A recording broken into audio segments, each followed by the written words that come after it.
मैं रिभा तिवारी उपस्थित हूँ अपने चैनल पे बहुत ही प्यारा सा शिव चर्चा का गाना लेकर के। अगर आप लोग मेरा चैनल सब्सक्राइब कर लिए हैं तो अच्छी बात है, नहीं किए हैं तो चैनल को सब्सक्राइब कर लीजिए, लाइक कमेंट शेयर ज़रूर कीजिएगा। तो चलिए हम आप लोग को गाना सुनाते हैं, प्रेम से बोलिए हर हर महादेव। माता गौरा पार्वती की जय, कार्तिक गणेश जी की जय,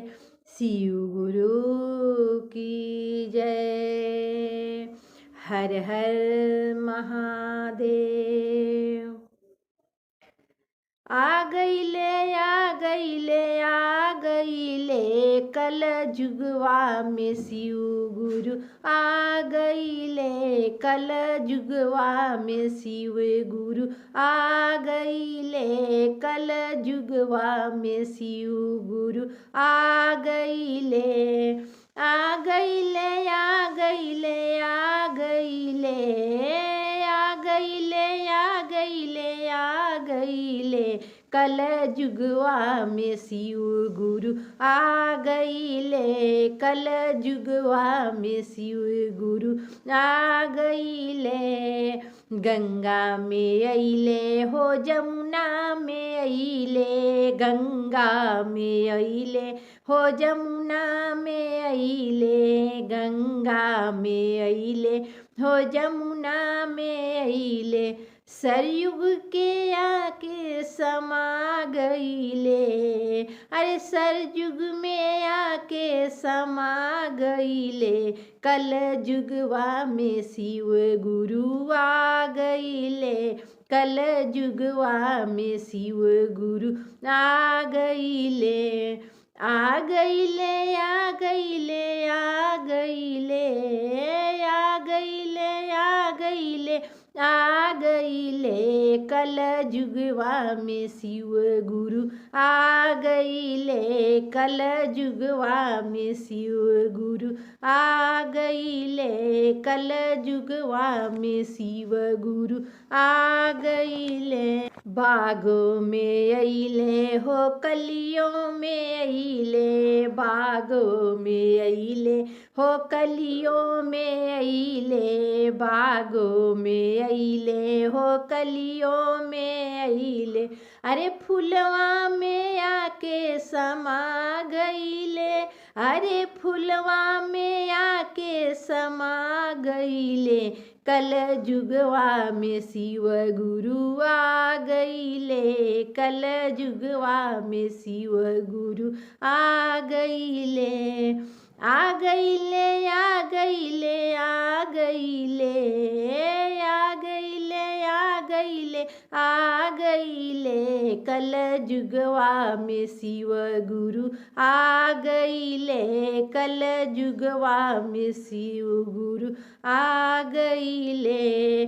साधु में अइले हो संतों में अइले, साधु में अइले हो संतों में अइले, साधु में अइले हो संतों में अइले, अरे भक्तों में आके समा गईले, अरे भक्तों में आके समा गईले, कल जुगवा में शिव गुरु आ गईले, कल जुगवा में शिव गुरु आ गईले, आ गईले आ गईले आ गईले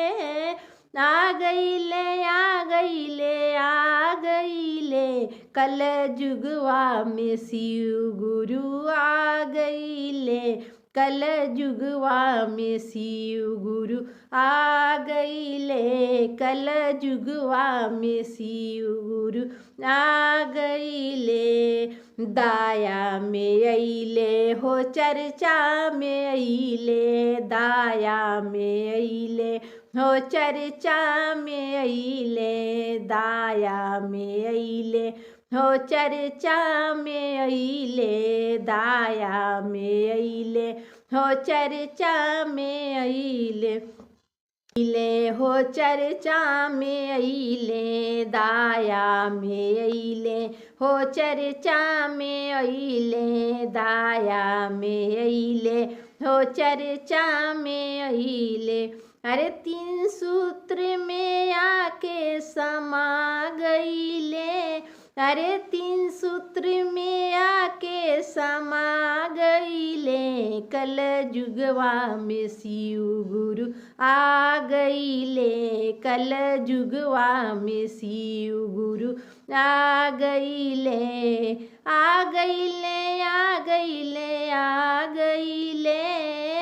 आ गईले, आ गईले, आ गईले, कल जुगवा में शिव गुरु आ गईले, कल जुगवा में शिव गुरु आ गईले, कल जुगवा में शिव गुरु आ गईले।